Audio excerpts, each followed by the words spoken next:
conforme al ordenamiento y la eficacia social, sostiene un concepto positivista de derecho, en cuanto añadimos la corrección moral por tercer elemento necesario. El cuadro cambia de un modo fundamental, surge un concepto no positivista de derecho. Así pues, la tesis de la doble naturaleza implica el no positivismo. Robert Alex.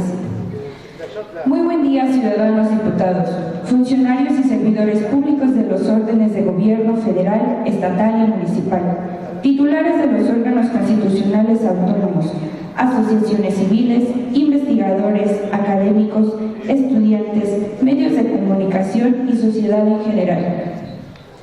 A nombre de la Comisión de Educación, Cultura, Ciencia y Tecnología, así como del Instituto de Estudios Legislativos de la 62ª Legislatura del Congreso del Estado de Tlaxcala, nos complace brindarle la más cordial bienvenida y agradecemos su asistencia a este recinto, ya que en el marco de la celebración del centenario de la Constitución Política del Estado Libre y Soberano de Tlaxcala, tenemos a bien de realizar un cúmulo de actividades interinstitucionales referentes a la difusión de la cultura jurídica en torno al constitucionalismo local.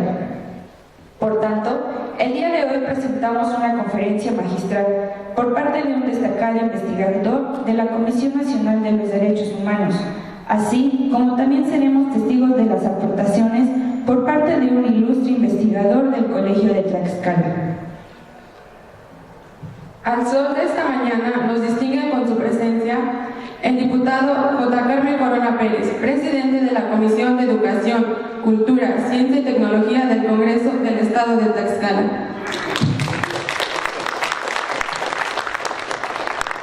Del mismo modo, el licenciado Raúl Pluma Ríos, director del Instituto de Estudios Legislativos del Congreso del Estado de Tlaxcala.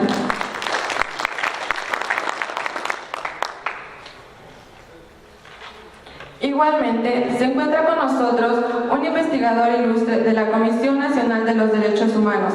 Saludamos cordialmente al licenciado Jorge Abraham Flores Zamudio.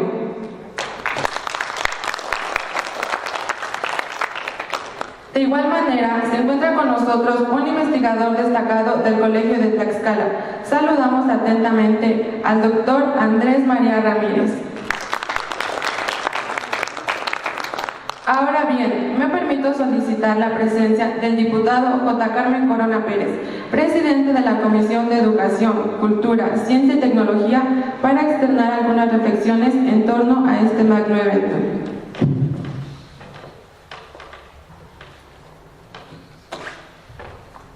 Muy buenos días a todas, a todos. Para su servidor es un placer nuevamente estar en este tipo de escenarios, compartiendo reflexiones, pero sobre todo conocimiento. A muchos de los diputados tenemos una formación diferente a la abogacía. No por ello dejamos de ser representantes sociales sensibles, porque creo que una de las funciones del legislador es tener un sentido humano para poder sensibilizar o sensiblemente retomar algunas de las causas ciudadanas que para nosotros siempre serán el motivo principal de nuestro desarrollo legislativo. Generar este tipo de escenarios, construir una agenda que nos permita contar con personas exitosas en primer término, pero sobre todo generadoras de conocimiento, como en el caso de quien el día de hoy nos acompaña en este día, a quienes el día de hoy van a ayudarnos a generar esta idea de conferencia para celebrar los 100 años de la Constitución del Estado de Tlaxcala. Al licenciado Jorge Abraham Flores Zamudio, un hombre experimentado que a pesar de esa edad que de repente nos ilustra que pudiera ser o no eficiente, eficaz y pertinente, el día de hoy nos demuestra con los hechos que ahí está y tiene una función destacada. Y al doctor, después me platicaba de años de servicio en una función diferente, a la docencia, hoy es investigador, al doctor Andrés María Ramírez, hoy es investigador emérito en el Colegio de Tlaxcala. Han estado funcionarios, nos han acompañado personalidades distinguidas, y desde luego que su servidor siempre se siente congratulado por ese hecho. Hablar de los temas que el día de hoy nos compartirán en esta conferencia, pues obviamente sería hablar de más. Yo los dejo en manos de nuestros invitados y espero que, como para mí, sea para ustedes una cuestión de conocimiento, de aprendizaje, pero sobre todo para poder impulsar muchas de las causas para mejorar nuestro sistema político, para hacer respetar nuestra Constitución y sobre todo para sentirnos más transparentes. Muy buenos días.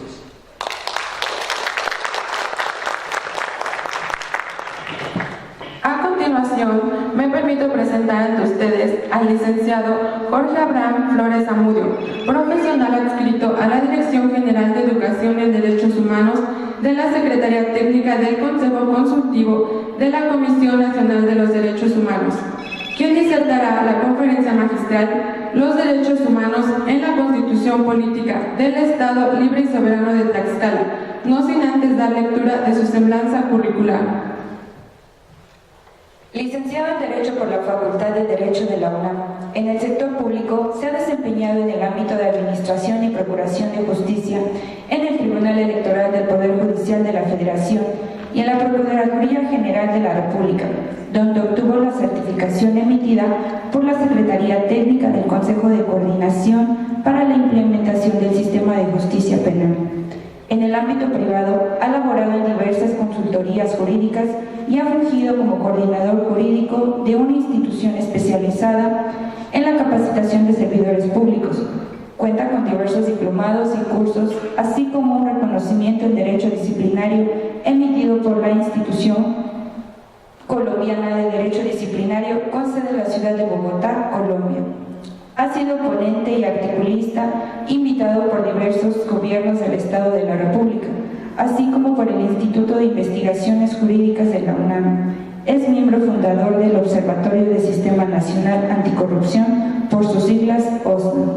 Actualmente es maestro en Derecho por la Facultad de Derecho de la UNAM y se desempeña como capacitador profesional en la Comisión Nacional de Derechos Humanos, donde ha impartido diversos cursos, talleres y diplomados en torno al tema de la protección y respeto a los derechos humanos.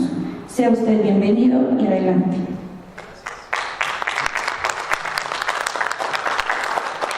Muchas gracias. Muy buenos días.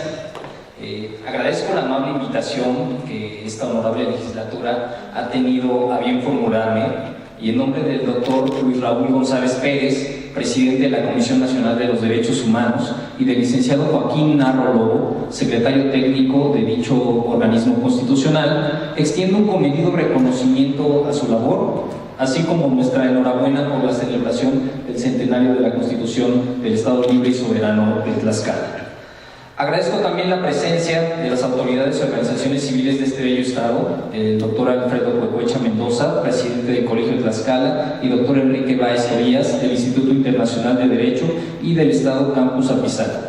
De los señores diputados, Juan Carlos Sánchez García, presidente de la Comisión Permanente de la 62ª Legislatura del Congreso del Estado de Tlaxcala, así como del diputado José Carmen Corona Pérez, presidente de la Comisión de Cultura de esta legislatura. Muchas gracias por la invitación y enhorabuena por el centenario de la Constitución del Estado. El honor que me hace este territorialmente pequeño, pero culturalmente gigante estado de Tlaxcala es un gusto para mí el día de hoy poder estar con ustedes, permitiéndome disertar algunas cuestiones en este recinto. Me comprometen a ofrendar lo poco que sé frente a lo mucho que queda por hacer en materia de derechos humanos, por la defensa, respeto y promoción de los derechos humanos. Los derechos humanos en México han tenido una evolución, digamos, lenta, pausada, pero de 7 años para acá han tomado un relieve fundamental. Los derechos humanos se vuelven una herramienta exigible, una herramienta que está a favor de todas y todos, una herramienta que permite inclusive llegar a mejorar las condiciones de toda la población. Sabiéndolo utilizar y en las manos adecuadas, la institución de los derechos humanos permite consolidar muchos derechos en otras condiciones y además en situaciones históricas de las cuales tenemos referencia en nuestro país, bueno, pues habían sido históricamente y sistemáticamente vulnerados. Pero el día de hoy vengo a platicar un poco acerca de los derechos humanos en la Constitución, gracias, los derechos humanos en la Constitución del Estado Libre y Soberano de Tlaxcala.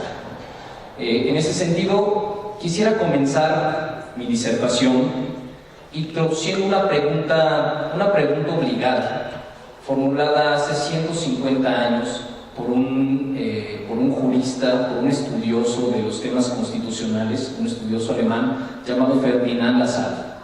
Ferdinand Lassalle, ante una congregación de personas que conocían acerca de los temas, de una congregación de personas que estaban interesadas en la expedición de una nueva constitución para el Estado alemán, les formula una pregunta que ha sido una pregunta que ha tenido vigencia durante estos más de 150 años desde que fue formulada. Ferdinand Lassalle les preguntaba: ¿qué es una constitución? Y comenzaba su disertación, en lugar de definiendo qué es una constitución, afirmando qué no es una constitución.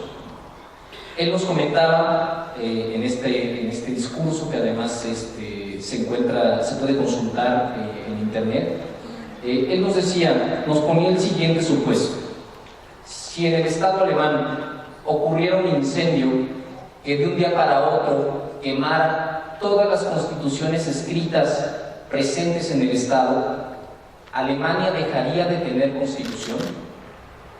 Y esta pregunta desde luego que dejó perplejos a todas las personas que se encontraban presentes, ¿no? Si quemáramos todos los documentos constitucionales que existen en un Estado, ¿este Estado dejaría de tener constitución?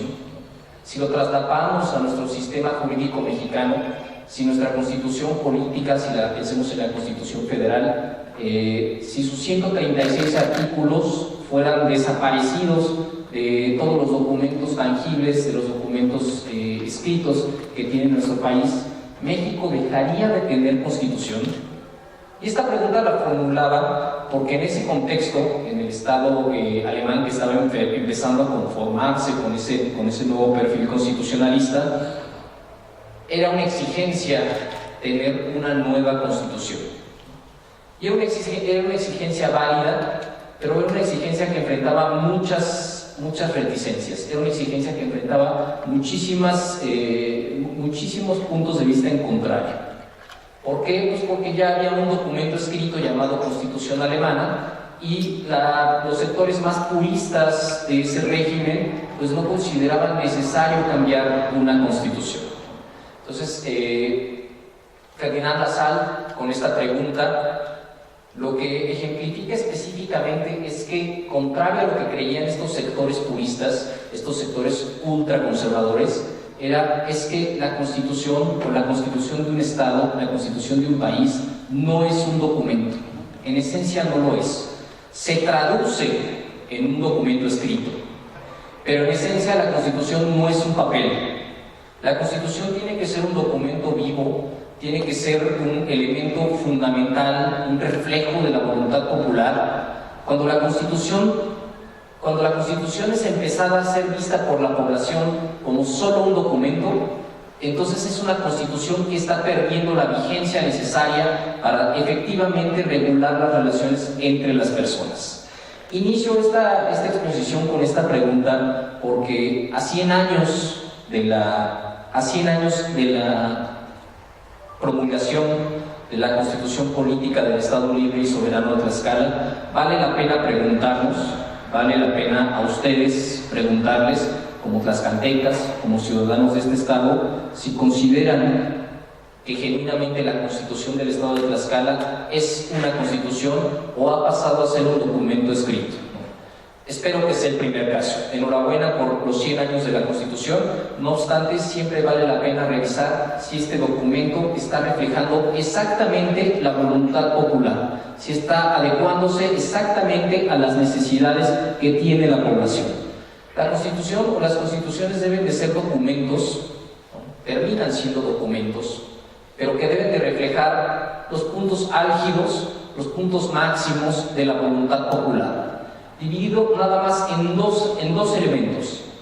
¿Cómo quiere ser gobernado el Estado de Tlaxcala? ¿Cómo quiere la sociedad tlaxcalteca ser gobernada? ¿Qué modelo quiere adoptar para su gobierno?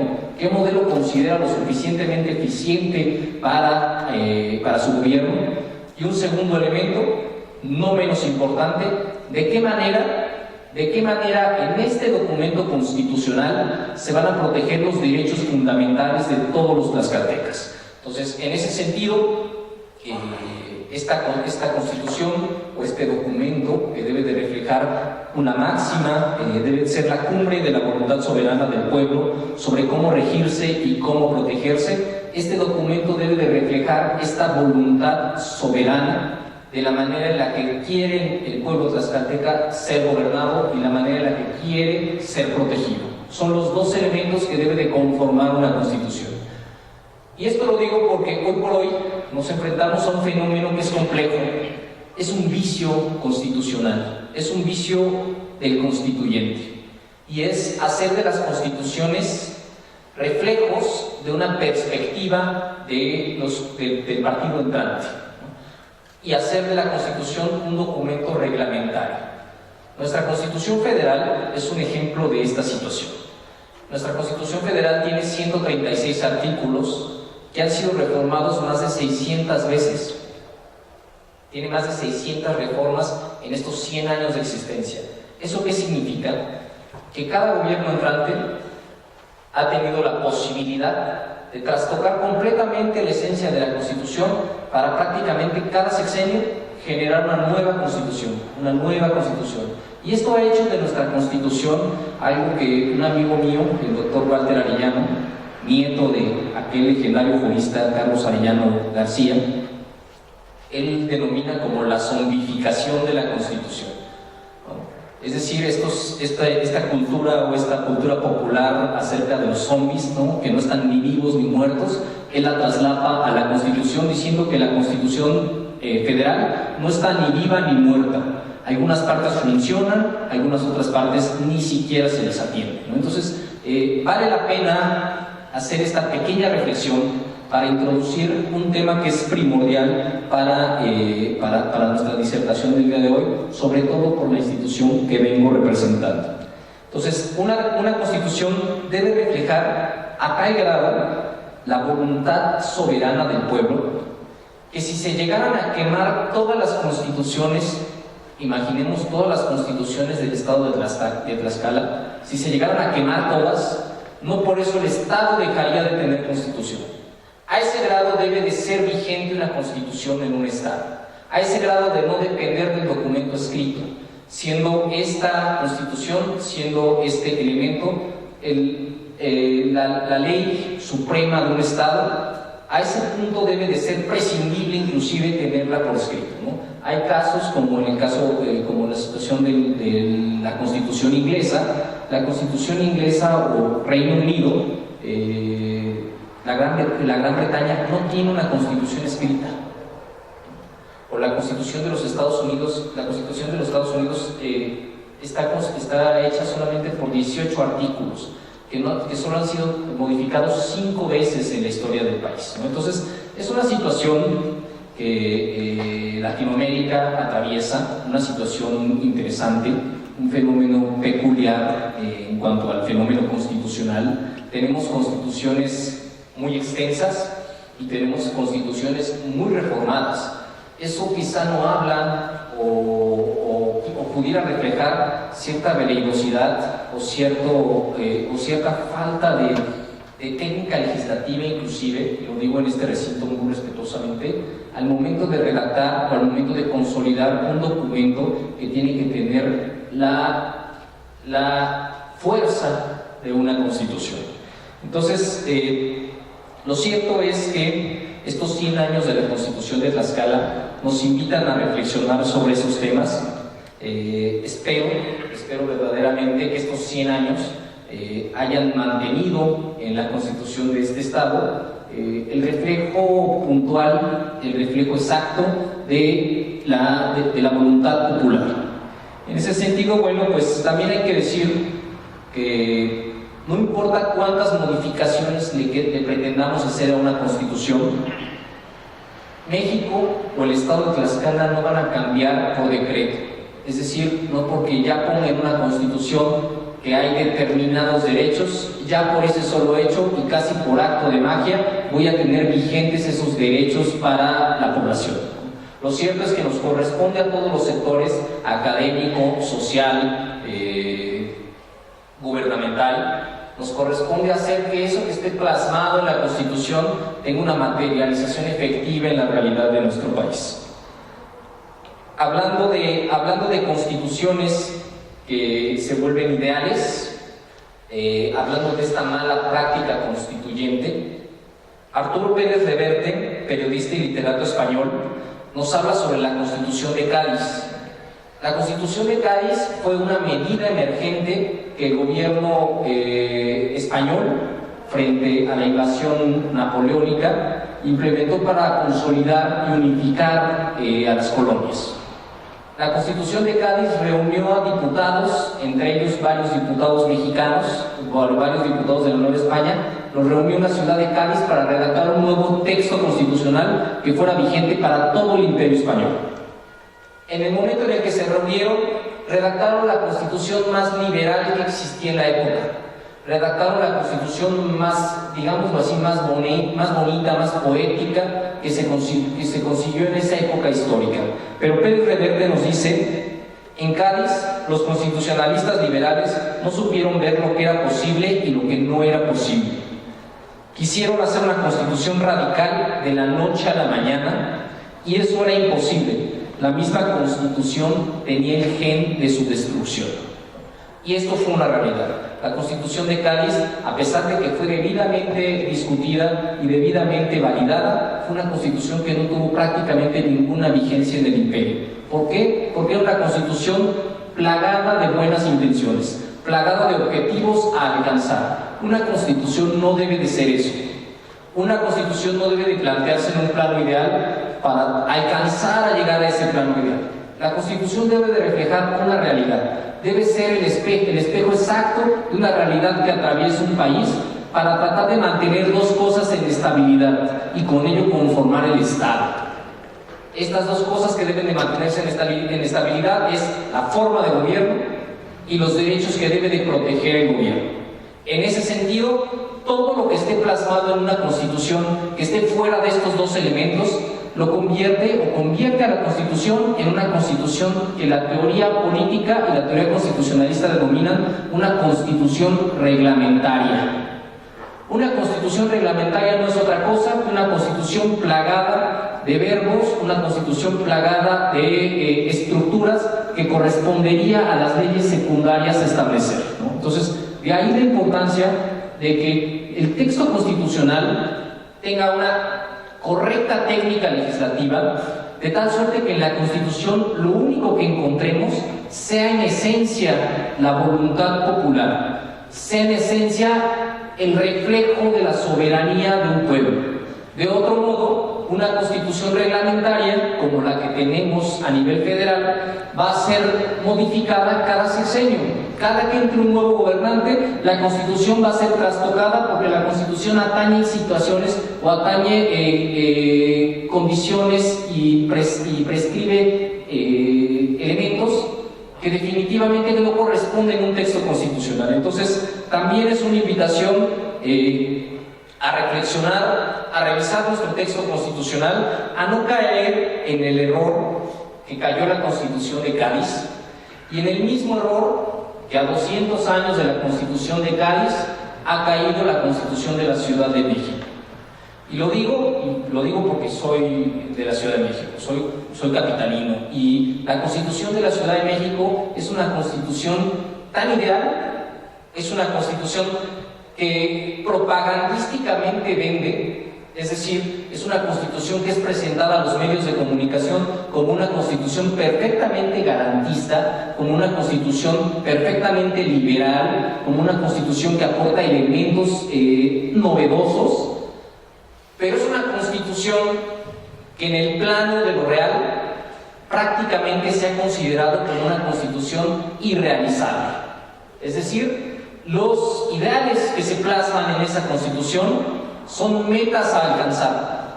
Son metas a alcanzar cuando deberían de ser reflejo esencial de la comunidad, de la sociedad capitalina. Entonces, ese es un grave error que seguramente en la Ciudad de México nos pasará factura. Es un grave error que han cometido los constituyentes en la Ciudad de México, y que lo digo abiertamente. Espero que si en algún momento la Constitución del Estado de Tlaxcala tiene que ser reformada o tiene que ser expedida una nueva Constitución, esta Constitución sea el reflejo fiel de la voluntad tlaxcalteca, no sea a dónde queremos llegar. La Constitución no se trata de eso.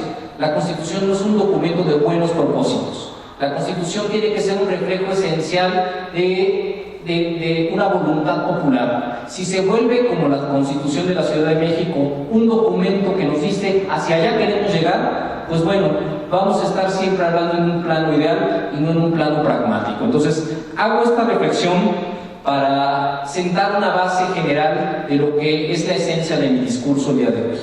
En suma, una Constitución no debe de ser un documento ideal o una meta a alcanzar. Debe de ser el reflejo exacto de un contexto cultural, garantizando lo mínimo para vivir con dignidad.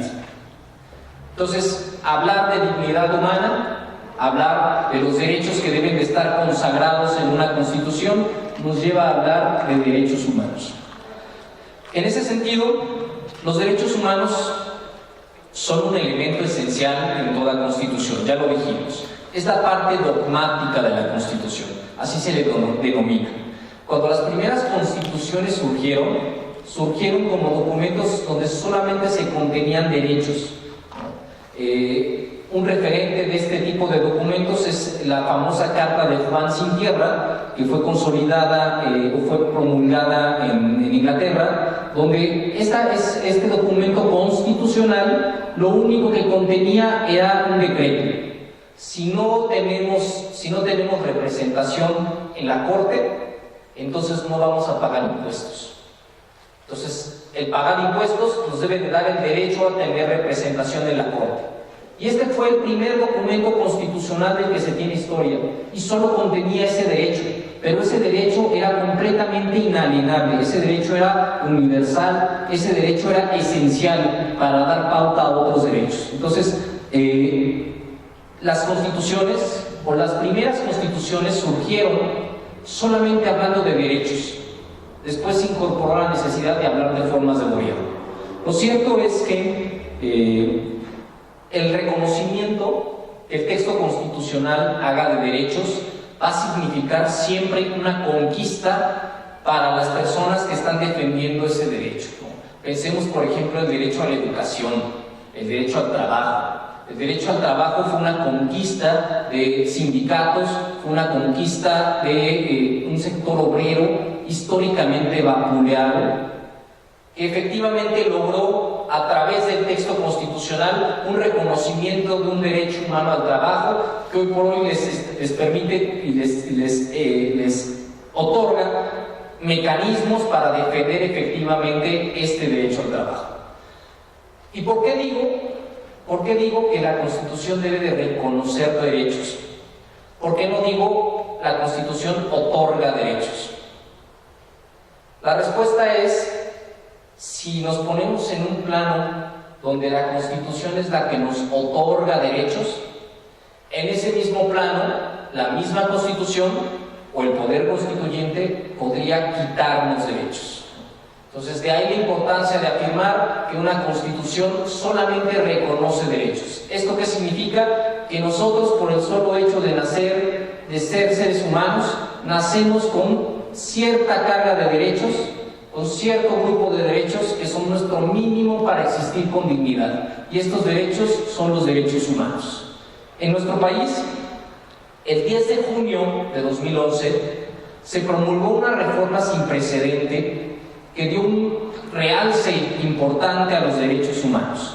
La reforma del 10 de junio de 2011 modificó cerca de 10 artículos constitucionales. Desde luego que hubo una presión internacional por parte del Sistema Interamericano de Derechos Humanos para que esta reforma se consolidara. En 10 de junio de 2011 es un parteaguas, es un antes y un después en la manera en la que visualizamos los derechos humanos en este país. De entrada, introduce el principio de protección pro persona. ¿Qué quiere decir el principio pro persona? Quiere decir que si una autoridad tiene que interpretar una norma jurídica, esta norma jurídica tiene que interpretarse de la manera que más proteja a la persona. Ese debe ser el criterio. Si tengo que interpretar una norma jurídica yo como autoridad, la interpretación que le tengo que dar es la manera en la que más se proteja a la persona. También contempla las obligaciones de las autoridades en la materia. Estas obligaciones son las obligaciones que todo servidor público en el país tiene.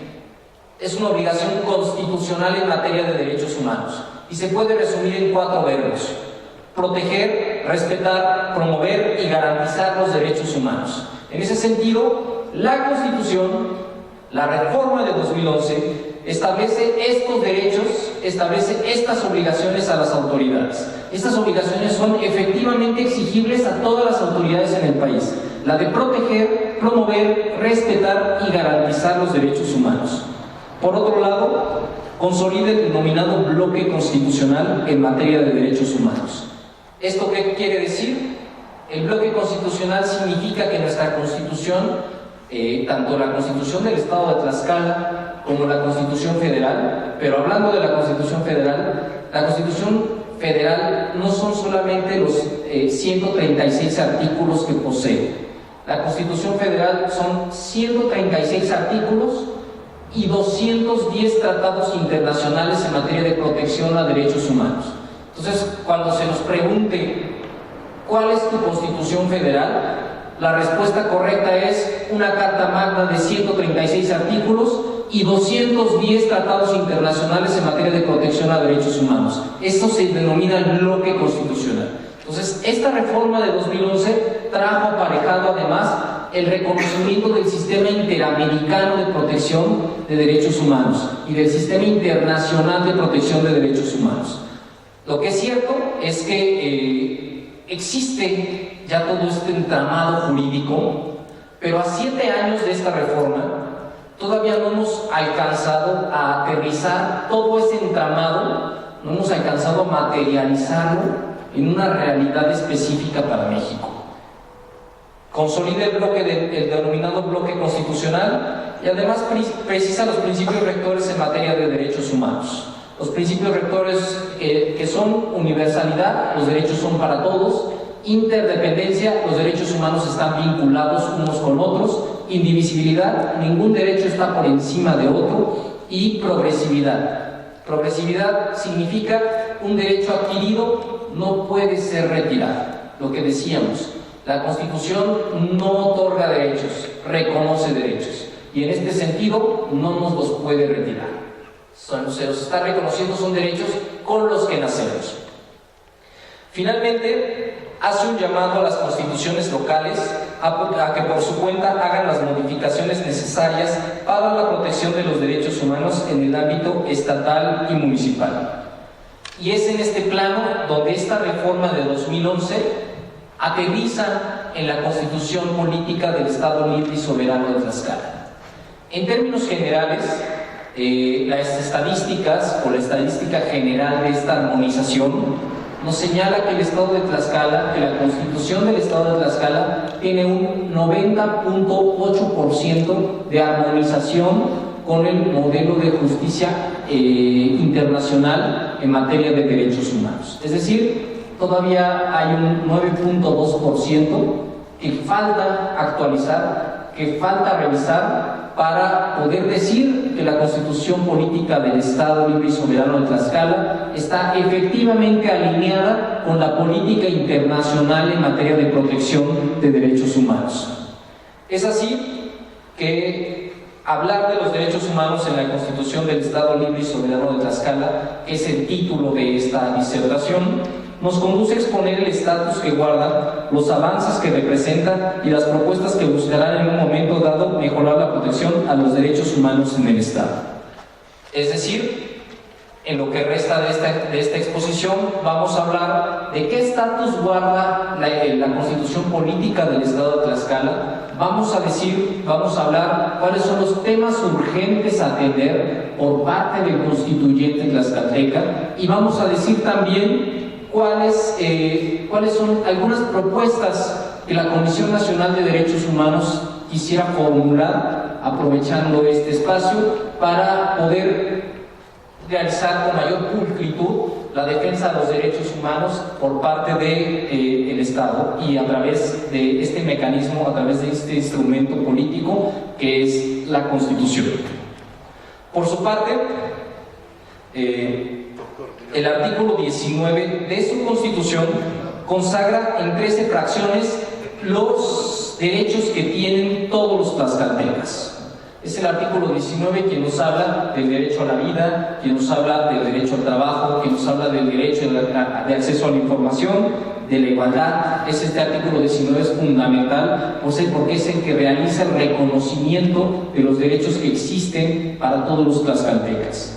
El artículo 20 nos habla de los derechos procesales, es decir, los derechos que toda persona que enfrenta un procedimiento judicial tiene expeditos a su favor o para ejercer en un momento dado.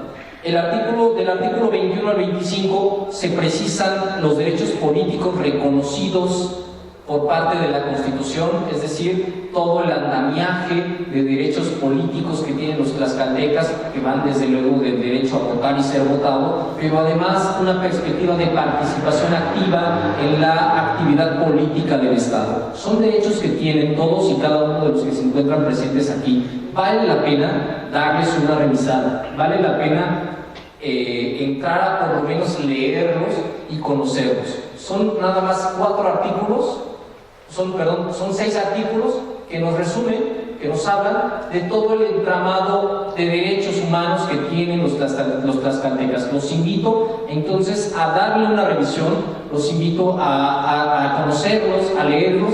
El primer paso para defender derechos es conocer qué derechos se tienen. Entonces, artículo 19, 20, 21 al 25 y 26 serán los artículos fundamentales para sostener el andamiaje de derechos que existe en este Estado. Por otro lado, el principio de interpretación por persona, que ya mencionamos, así como los principios de universalidad, indivisibilidad, interdependencia, progresividad, el bloque de constitucionalidad y las obligaciones de las autoridades en materia de derechos humanos están consagrados en el artículo 14 constitucional.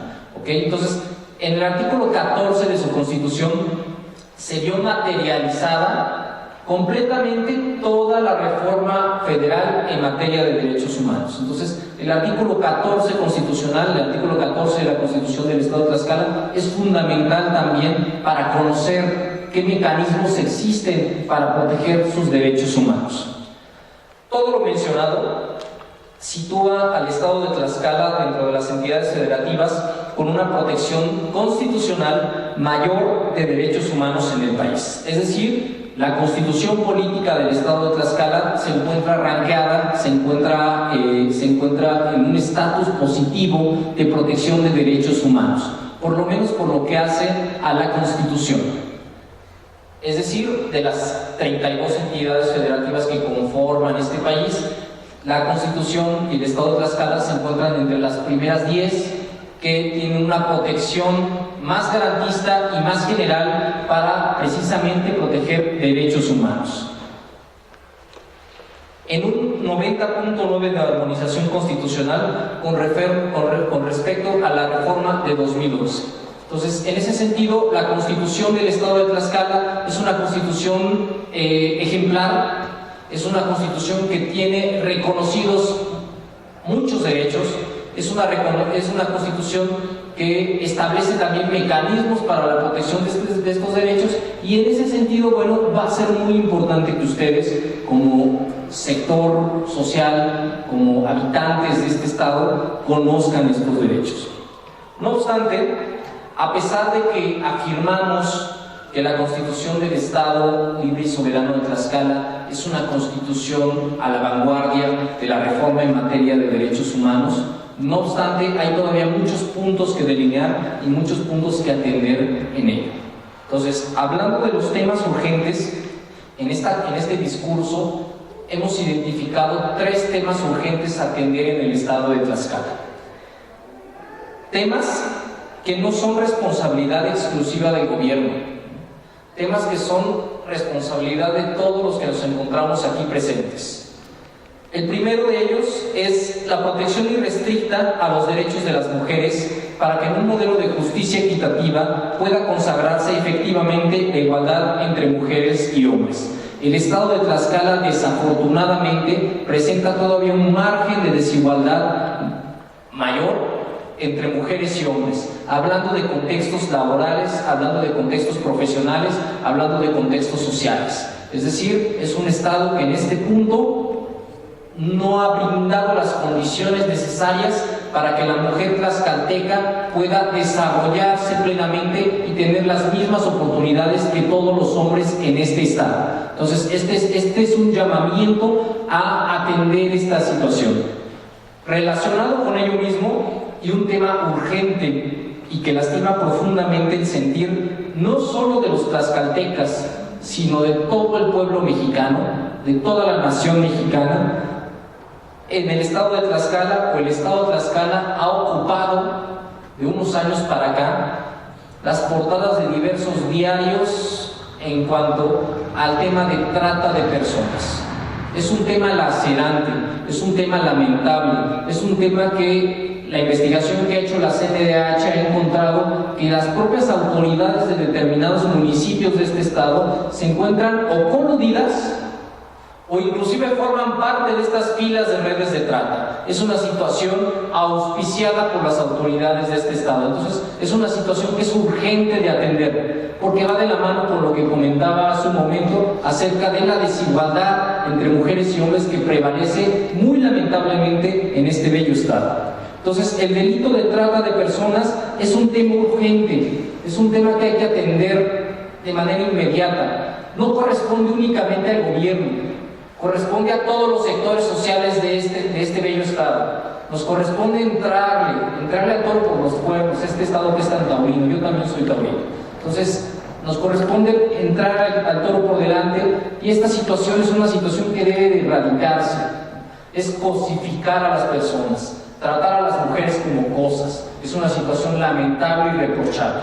Entonces, no puede soslayarse este tema en un discurso que habla sobre derechos humanos. El otro punto importante, el segundo punto importante, que es un tema urgente a tratar en el Estado, para que el Estado se encuentre ya por fin en un estatus a la vanguardia de otros estados de la República que han ya modificado completamente un sistema para proteger derechos humanos. El otro tema tiene que ver con los derechos humanos de tercera generación. Se denominan derechos humanos de tercera generación porque es una clasificación histórica, no significa que sean menos importantes, sino que aparecieron después o fueron reconocidos después, ¿no? Entonces, en este sentido, haciendo un poquito de historia, los primeros derechos humanos que fueron reconocidos fueron los derechos de los individuos, el derecho a la libertad, el derecho a la vida, el derecho al trabajo. Estos derechos de los individuos se denominaron derechos de primera generación. Posteriormente, fueron reconocidos los derechos de determinados colectivos. Por ejemplo, derechos laborales, derechos campesinos, derechos sindicales, derechos de ciertos colectivos. Estos derechos son denominados derechos de segunda generación, pero nada más porque aparecieron después, no porque sean menos importantes. Y finalmente, los derechos humanos de tercera generación, que son los derechos que atentan o que atañen a toda la colectividad de un país. En estos derechos concentramos el derecho a un medio ambiente saludable, el derecho a la paz, el derecho a la no intervención de los estados. En este contexto, estos derechos de tercera generación y en particular el derecho humano a una vida saludable y a un medio ambiente saludable también es un tema urgente en el estado de Tlaxcala. Recientemente, la Comisión Nacional de los Derechos Humanos ha emitido una recomendación por ciertas violaciones y ciertas omisiones de las autoridades del Estado en cuanto a la contaminación del río Atoyac. Es un problema que afecta a toda la población del Estado porque atenta contra el medio ambiente saludable, que se convierte en un derecho para poder vivir con dignidad. Entonces, en ese sentido, es un tema urgente que también hay que atender de manera inmediata: la no destrucción del medio ambiente, el derecho humano a un medio ambiente saludable. En la agenda internacional se ha planteado de manera puntual la necesidad de un desarrollo sostenible sin perjudicar al medio ambiente.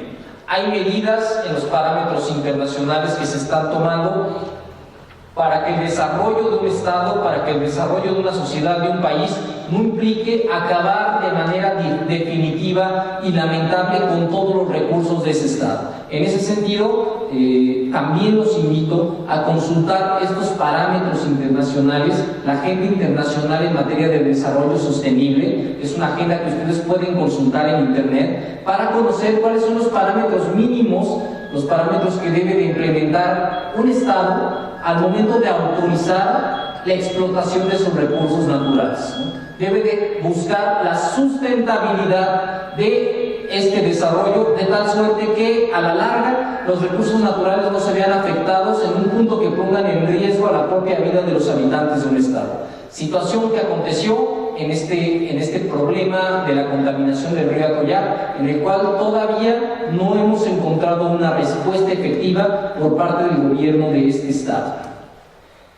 Y finalmente, el tercer punto a atender, que es un punto urgente, para que el Estado de Tlaxcala pase de ese 90.8% de armonización a un 100% de armonización, es el tema relacionado con el sistema penitenciario. Constitucionalmente, el sistema penitenciario del Estado de Tlaxcala aún no está basado en un modelo de protección de derechos humanos.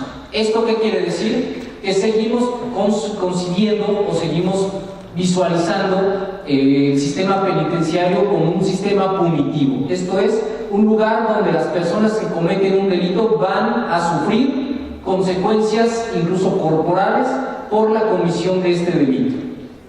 El cambio de perspectiva en este punto nos invita a visualizar el sistema penitenciario como un modelo donde se va a atender una enfermedad, si así se quiere ver, una enfermedad de índole social, una enfermedad donde una persona que seguramente no tuvo las mismas oportunidades que nosotros, que una persona que no tuvo seguramente el mismo contexto familiar, social, cultural que nosotros, y que además se puso en una situación compleja de necesidad, porque la realidad del país es que el desempleo sigue teniendo cifras que van a la alza.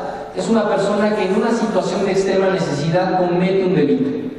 Hasta el momento en el que adoptemos esta visión y veamos en la persona que ha cometido un delito, veamos una persona que tiene una enfermedad social, una enfermedad que va a ser, digámoslo así, curada a través de los centros de reinserción social, hasta el momento en el que cambiemos nuestra perspectiva hacia allá, el modelo del sistema penitenciario en el Estado de Tlaxcala no va a estar basado en los derechos humanos. Hasta ese momento podremos decir que el sistema penitenciario tendrá una perspectiva en materia de derechos humanos, situación que hoy por hoy no acontece y es uno de los temas urgentes a atender en la agenda pública.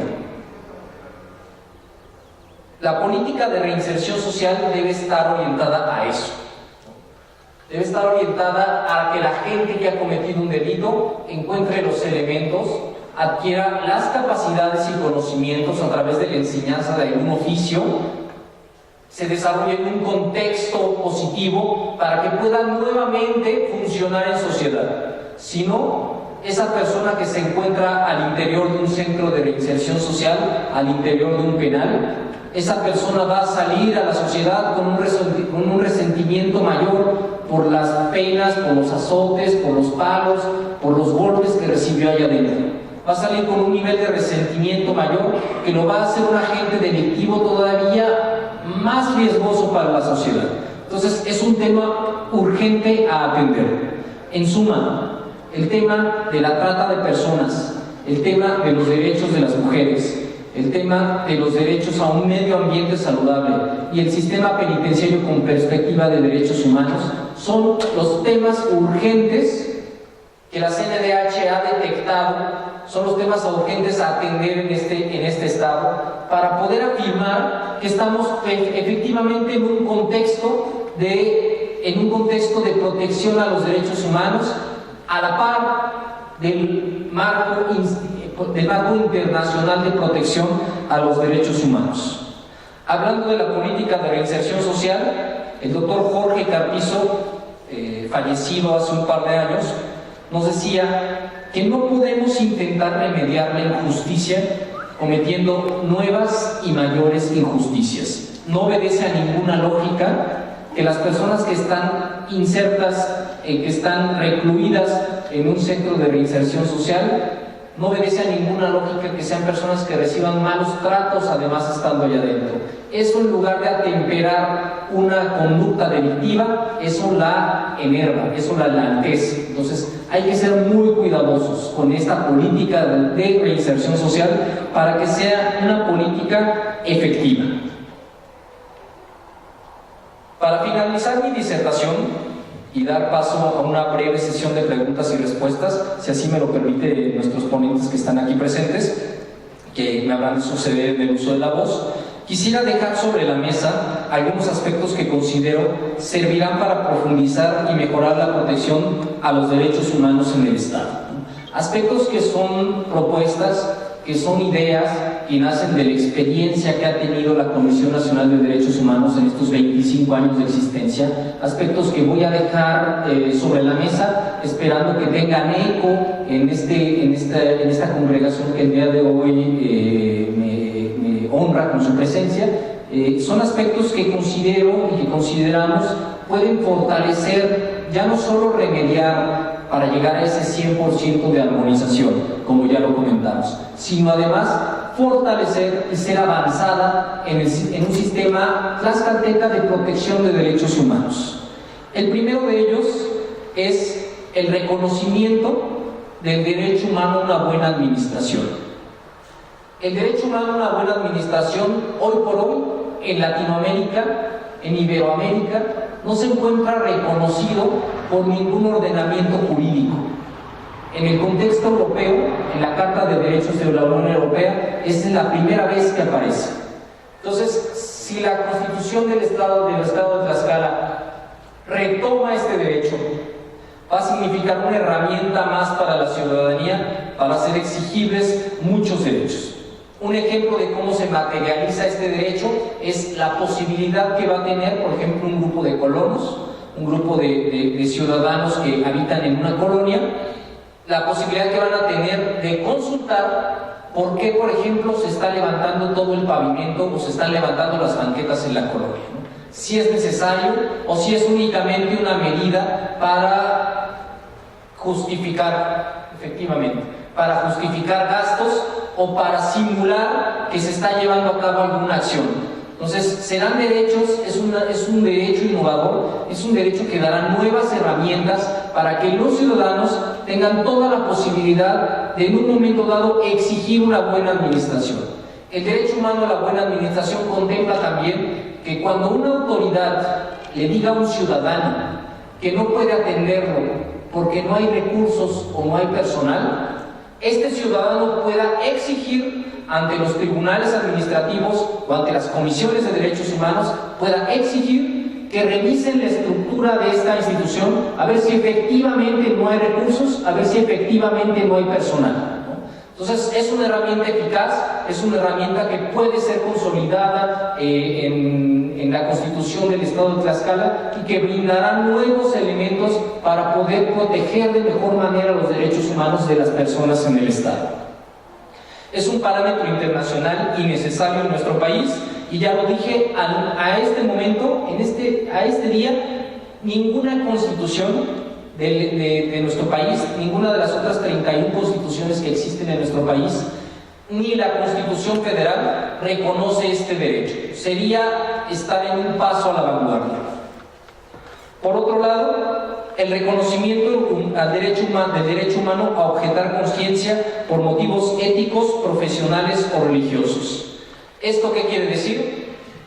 Que si una persona, pensemos en concreto un servidor público, ¿no? Pensemos más en concreto un policía de investigación, es instruido por el mando o por el Ministerio Público a detener a cualquier persona que encuentre en la calle para adjudicarle un delito, este servidor público va a tener mecanismos para decir objeto conciencia, me niego a cumplir esa instrucción, y objeto conciencia a la luz de mis principios éticos. Y entonces van a existir instituciones como la Comisión Nacional o la Comisión Estatal de Derechos Humanos que en un momento dado protegerán a este servidor público ante una amenaza de despido o ante una amenaza de degradación o de reducción o de alguna sanción salarial, por ejemplo. Entonces, es un derecho humano importante, es un derecho humano que se suma a los derechos que ya contamos. En el ámbito médico existe, en el ámbito médico, por ejemplo, en la Ciudad de México, todos sabemos que a raíz de una reforma en 2011, el aborto o la interrupción legal del embarazo se encuentra legalizada, es decir, una mujer puede libremente decidir sobre su cuerpo y decidir interrumpir el periodo de gestación antes de las primeras 12 semanas, pero la situación que acontecía era que muchos médicos se negaban a realizar esta práctica de interrupción legal del embarazo. Y las instituciones no tenían modo de proteger al médico, porque eran médicos del sector público, eran médicos del sector salud, por tanto eran servidores públicos y estaban obligados a cumplir con esta situación. Entonces, las organizaciones de profesionales de la salud, las organizaciones médicas han gestionado para que este derecho humano a objetar conciencia sea reconocido. Entonces, estos son solamente dos ejemplos de los ámbitos que puede proteger el reconocimiento del derecho humano a objetar conciencia. En un momento dado para evitar injusticias y en un momento dado para proteger la integridad de la persona. Porque también es parte de nuestra dignidad humana el poder dormir tranquilamente en las noches. ¿De qué manera duermo tranquilamente en las noches sabiendo que no cometí ninguna injusticia durante el día? Entonces es parte de un derecho humano. Y por último, el fortalecimiento de las instituciones protectoras de los derechos humanos y el propiciamiento, fortalecimiento y protección de organizaciones ciudadanas que promuevan y defiendan derechos humanos. Veo con cierto dejo de tristeza, ¿no?, que el día de hoy me comentan que no se encuentran presentes los compañeros de la Comisión Estatal. No sé por qué. Me hubiera gustado saludarlos, me hubiera gustado que escucharan esto que está enfocado hacia ellos, ¿no? Una situación que de manera recurrente afecta a las comisiones de derechos humanos es la independencia. Las comisiones de derechos humanos tienen que estar presididas o deben de estar presididas por un profesional, por un ombudsperson, por un presidente de la Comisión de Derechos Humanos, que sea genuinamente independiente y de probada calidad. Si el ombudsperson, si el presidente de la Comisión de Derechos Humanos ya trabajó en la administración pública, o es cercano a alguien de la administración pública, o es cercano a algún factor de poder efectivo en el Estado, probablemente esta independencia no sea genuina. Y es una situación que debe de cuidar el proceso de selección que hace el Poder Legislativo de quien será el representante del pueblo tlaxcalteca. Ombudsperson, eso significa representante del pueblo, y tiene que representar al pueblo, tiene que representar a las personas. Esa es su función. Por lo tanto, el ombudsperson debe de ser independiente y de probada calidad y de probada y de probada integridad. Entonces, serán elementos que habrá que pulir en un momento dado. Al momento de sacar una convocatoria, las leyes deben de establecer estos parámetros como mínimos para hablar de una convocatoria.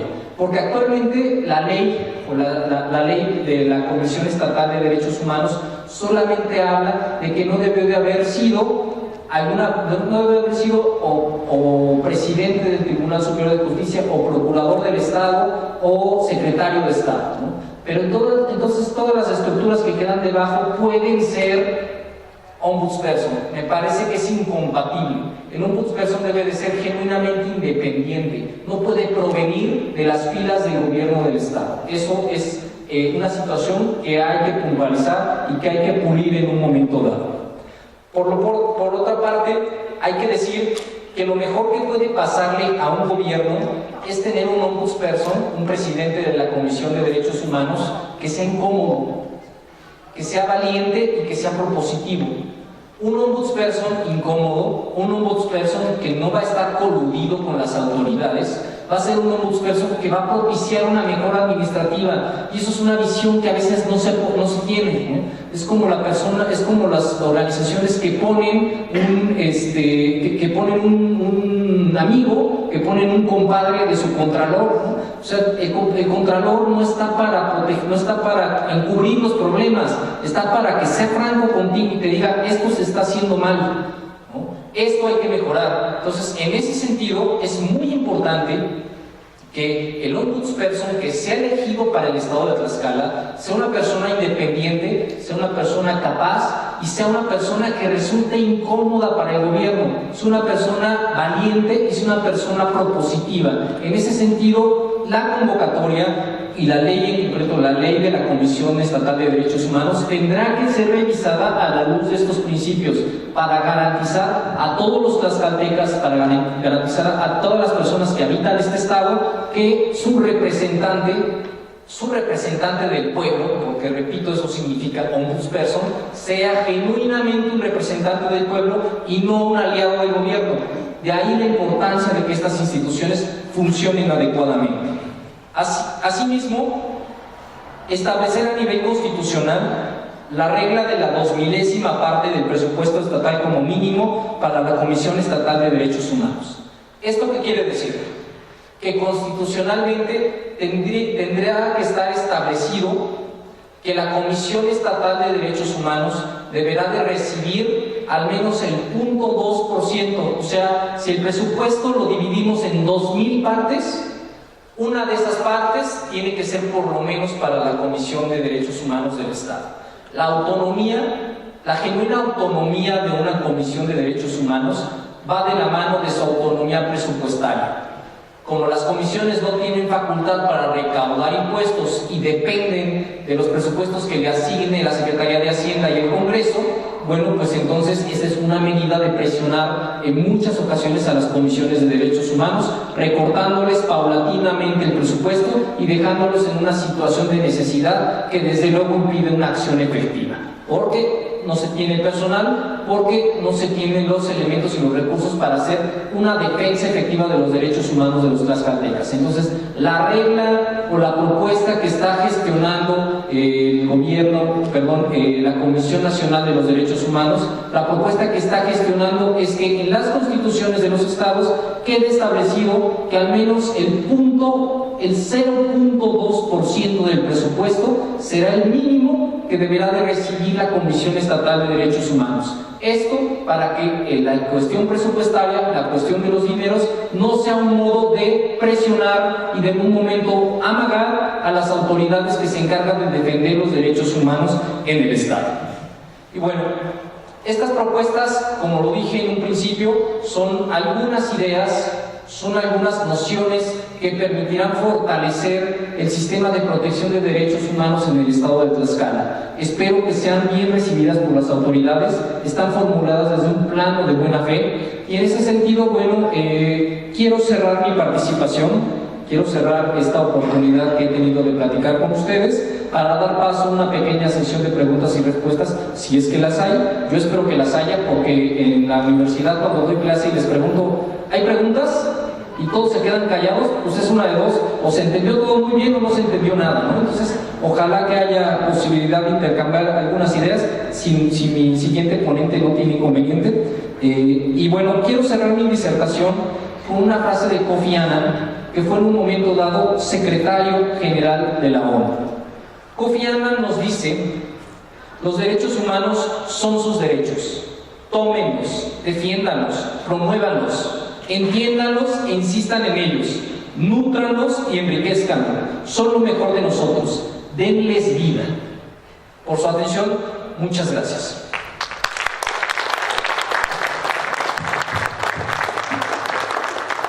Quedo a sus órdenes en caso de que exista algún comentario o alguna pregunta. Muchas gracias. Mi nombre es Parménides Ortizcano y utilizo el seudónimo desde hace 25 años de subcomandante referente. Le voy a hacer un pequeño comentario muy breve y luego dos preguntas para que ustedes se extiendan. Veo que domina el tema. El primer comentario he de decirle que sí tiene usted un diagnóstico correcto con respecto de lo que señala cuando dice que hay autoridades coludidas, que hay autoridades negligentes, hablando de las administrativas, del poder de los municipios, incluso en el estado del Ejecutivo, algunas. Eso no es sorpresa. También le he de decir que en este Palacio Legislativo ha habido muchas omisiones, mucha necedad, mucha tosudez para hacer buenas leyes en cuanto a esta materia tan fundamental que usted está manejando. Y el ejemplo es muy propicio cuando habla de trata de blancas, para demostrar todo un trabajo omiso durante por lo menos 3 legislaturas, y no hicieron nada para intentar por lo menos resolverlo. Fue precisamente el esfuerzo ciudadano el que propició que no solo que se le diera vida a una ley de consulta ciudadana, que a saber contiene en uno de sus puntos la iniciativa ciudadana, y que fue la herramienta que incentivó, que obligó a estos diputados, no a estos porque están ausentes, sino a la Cámara, hace 2 cámaras, conjuntando hasta 26,000 firmas en una iniciativa ciudadana en el kiosco para poder lograr una reforma que aumentara la penalidad a ese delito tan grave. No fueron los diputados, fueron obligados materialmente por la presión social organizada. Dicho este comentario, también he de decir que Tlaxcala fue pionera, la primera constitución que metió estos mecanismos de democracia directa y de consulta ciudadana, y es el último en reglamentarlos y aplicarlos, también por la omisión que usted observa. No está ni el que lo invitó. Yo preguntaría desde este estrado si los miembros de la comisión alcanzan a discernir o diferenciar los conceptos de educación, cultura, ciencia y tecnología. Lo estoy dudando. Primer punto. Termino aquí, cierro mi comentario y paso a las preguntas. ¿Cómo poder eficientar la convencionalidad de la que forma parte de nuestro país para la aplicación y defensa irrestricta de los derechos humanos cuando una autoridad nacional, estatal, se ha negado con una tal cerrazón que hasta ataca a los defensores de derechos humanos por luchar, que quiere borrar los expedientes de esta universidad? Se han borrado muchos expedientes, incluido el mío de la maestría. No pudieron borrarla del título porque ya lo tenían por otras autoridades certificadas en serio. Pero no soy el único caso rebelde. Hay muchos casos más. ¿Cómo hacerle para que la convencionalidad ahora ya defienda con certeza y prontitud los derechos humanos, incluso laborales, recientemente incorporados? Primera pregunta. Y la segunda, ¿no cree usted, joven abogado, que vale la pena, incluso con estos jóvenes entusiasmados con su asistencia. ¿No creen todos? Es una pregunta global. Que vale la pena en esta alternancia del poder federal avanzar a la transición verdadera para dar un verdadero mecanismo coercitivo obligatorio y que no solo sean simples recomendaciones de derechos humanos que nuestras autoridades se pasan por el arco del triunfo. Muchas gracias.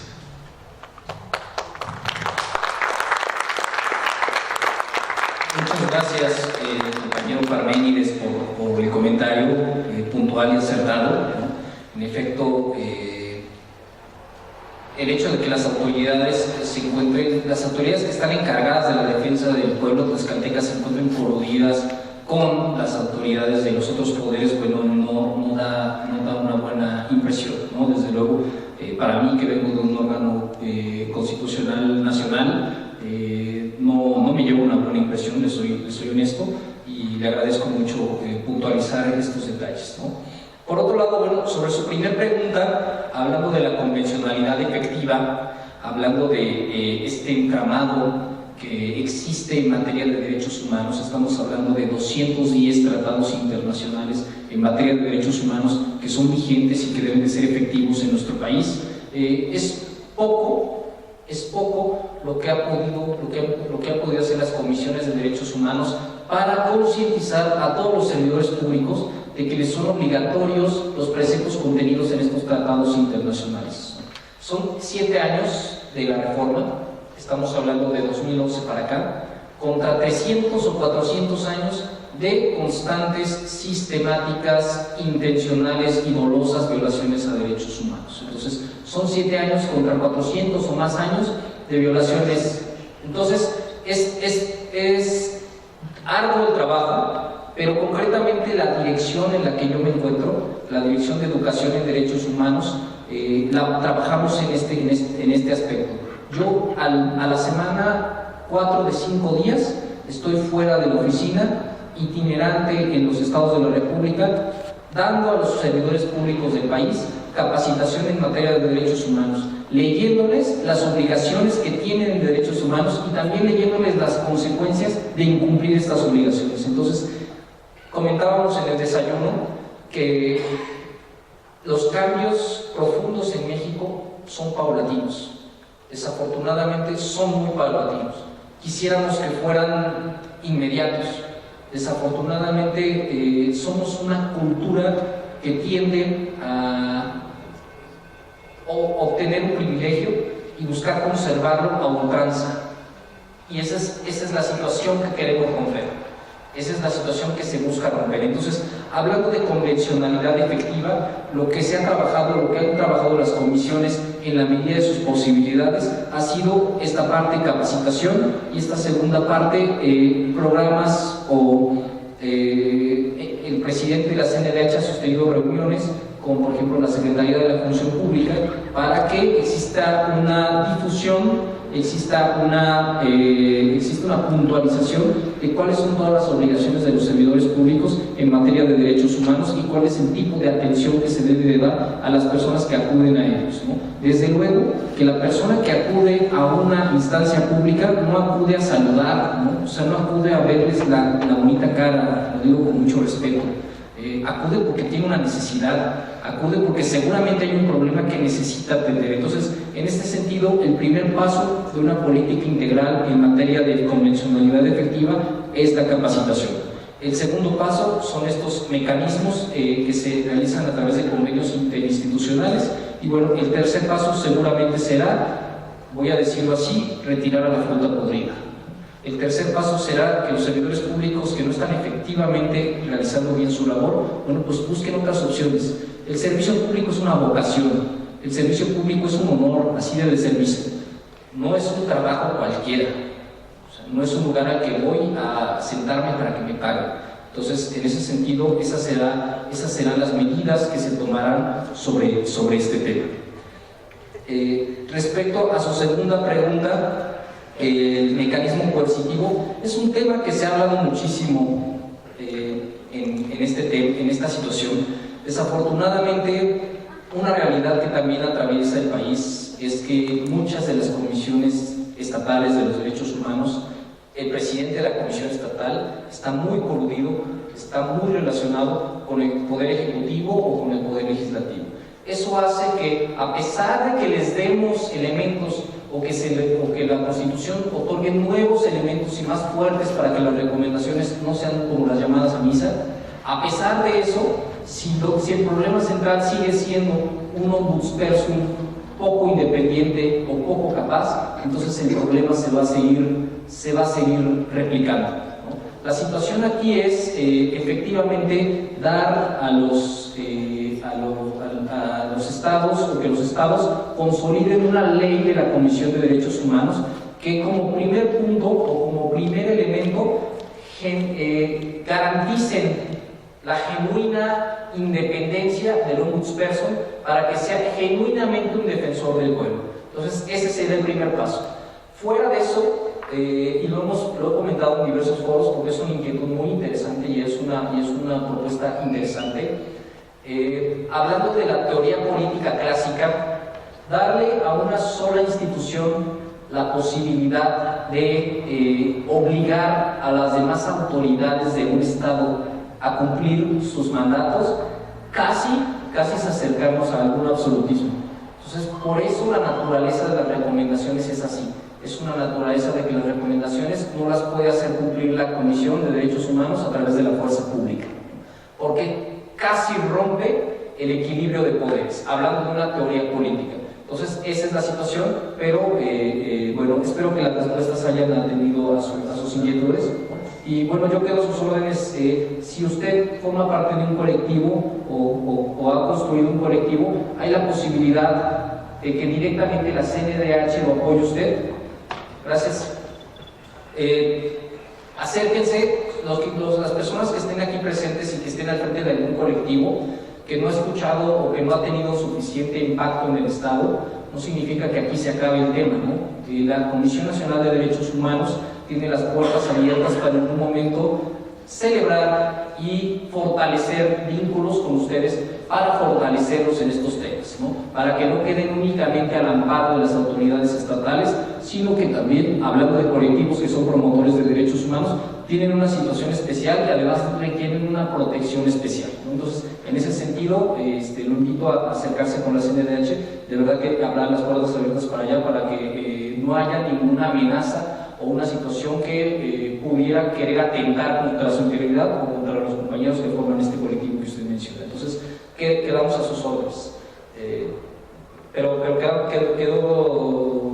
¿quedó claro lo que comentamos? Perfecto, muchas gracias. ¿Alguien más tiene algún otro comentario? Por favor, por acá. Bien, gracias. Mi nombre es Pánfilo Hernández Ortiz, soy parte de una asociación civil que trabajamos más en el medio ambiente, una agricultura más sana y también por una alimentación sana. Personalmente felicitarlo, abogado, porque yo creo que estos espacios, si es que hay aquí los representantes legislativos de Tlaxcala, es muy bueno. Si no están, qué malo, porque es un espacio, como usted ya lo mencionó, donde nuestros legisladores, sean estatales o federales, tienen que saber o conocer por lo menos los 3 puntos que usted nos mencionó, ¿no? La trata, la atención a terceros y lo penitenciario.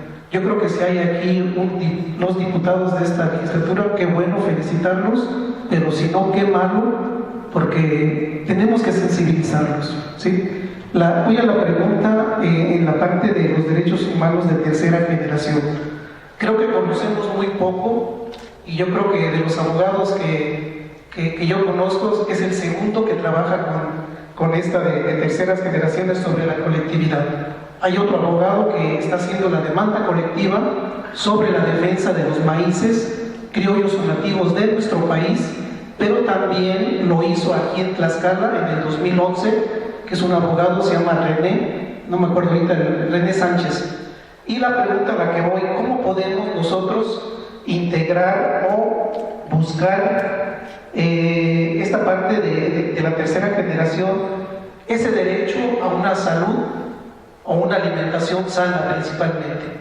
Me refiero a una alimentación sana porque todo el mundo comemos, incluso no poniéndome en evidencia con lo que tenemos aquí de plástico, ¿sí? Que eso también es un daño al medio ambiente.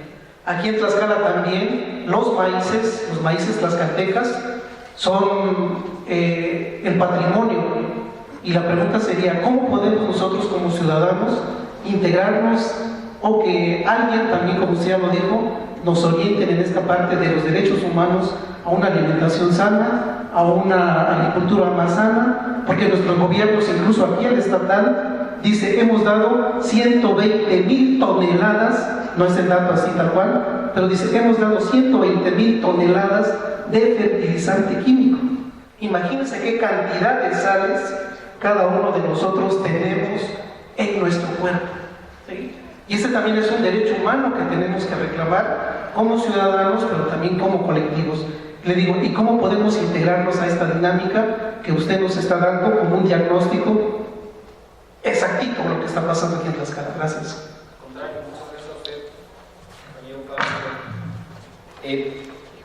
Pues bueno, la propuesta o la situación va vinculada con lo que comentábamos con el compañero Parménides, acercarse a la CNDH.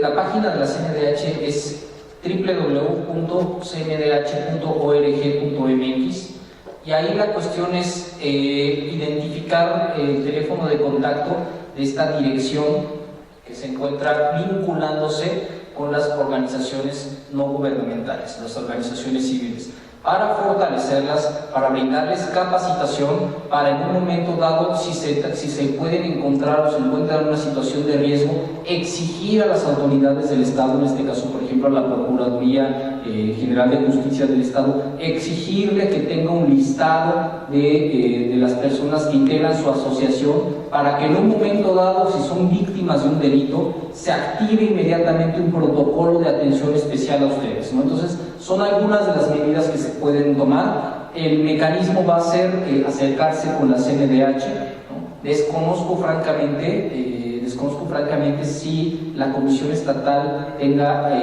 también a su vez este mecanismo de vinculación con las organizaciones civiles, con las organizaciones no gubernamentales, pero si no lo tiene, está la CNDH. ¿No? Y no importa que si estemos hablando de una organización, de una asociación civil en un estado, eso no es trascendente para efecto de que se acerquen o no. O sea, la CNDH está para todos, ¿no?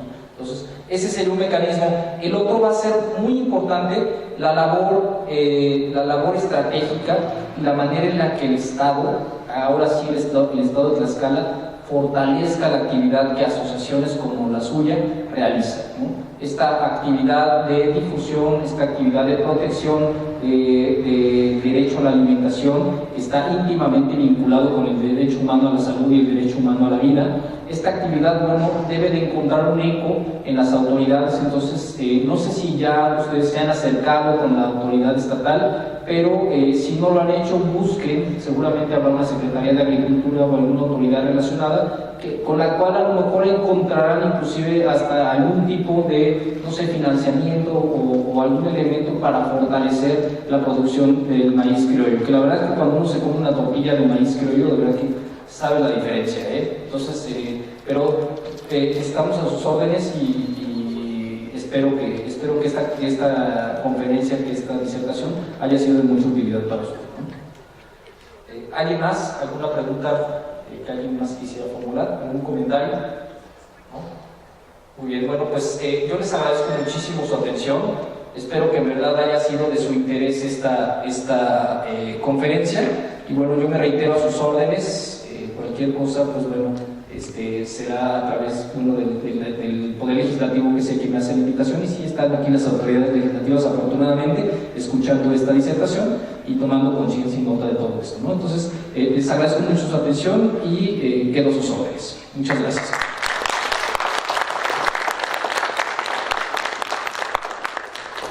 Enseguida tomaremos un receso de 15 minutos. Por ende, los invitamos a la mesa de café en la entrada del recinto a degustar tan sublime bebida.